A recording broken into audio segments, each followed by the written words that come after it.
When Wisconsin voters head to the polls to elect a state Supreme Court justice, the hope is the candidates are fair, unbiased, and nonpartisan. Those were the characteristics that Ann Walsh Bradley campaigned on from the start. That was in ’95. Were you characterized as a Republican or a Democrat, keeping in mind it's a nonpartisan role? But it seems to me back then you had support from both Democrats and Republicans for your campaign. Is that not correct? Oh, that's completely correct. I had as my co-chairs of the campaign then Republican First Lady Sue Ann Thompson.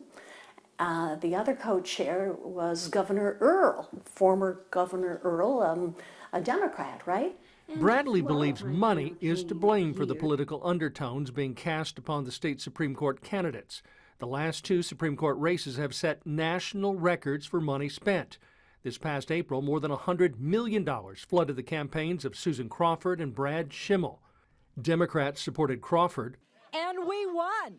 Republicans backed Schimmel. But Bradley says the idea of a neutral candidate was lost years ago.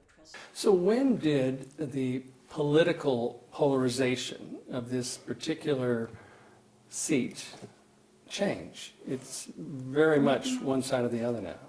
Some point to around 2007, 2008, and that came together with money. So there was some change in that time. I remember in 2005, however, I met with the Democratic chair of the party, state party, didn't know that person beforehand. I met with the Republican chair, didn't know that person beforehand, and I said to both of them, kind of brazenly probably, I want you to stay out of this race, my race. It turned out that year Bradley ended up running unopposed for her second 10-year term, so political influence and money didn't play a part. Fast forward to the Janet Protasewicz-Dan Kelly race in 2023 and the Crawford-Schimmel race this year. Political influence in these races, does that bother you today? Yes. Yes. How is it going to change? Well, we clearly need, in my mind, some reform. Various ideas have been floated over the years to curb monetary contributions, limit terms, and even end direct elections. That's right. The election of judges, we look around and think, well, that's our norm. Well, the only country that elects all of their judges, and that just started last year, 2024, is Mexico, the only country in the world. Bradley says a review of our judicial system is appropriate. All rise. But as far as the cases being decided, she says each justice will bring his or her own take to the deliberations, and it's important to understand she believes each justice wants to do what they believe is right.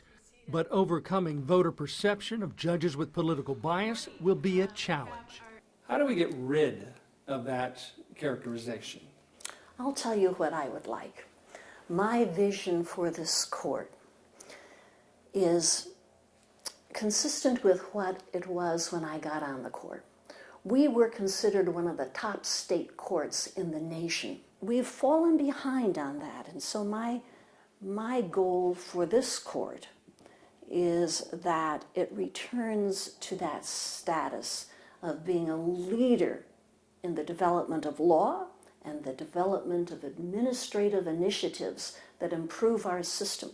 And I think that's important not just for the court system itself, but for the 5.9 million people who call Wisconsin home.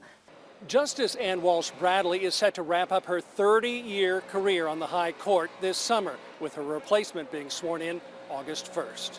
Reporting from Madison, Mark Leland, Fox 11 News.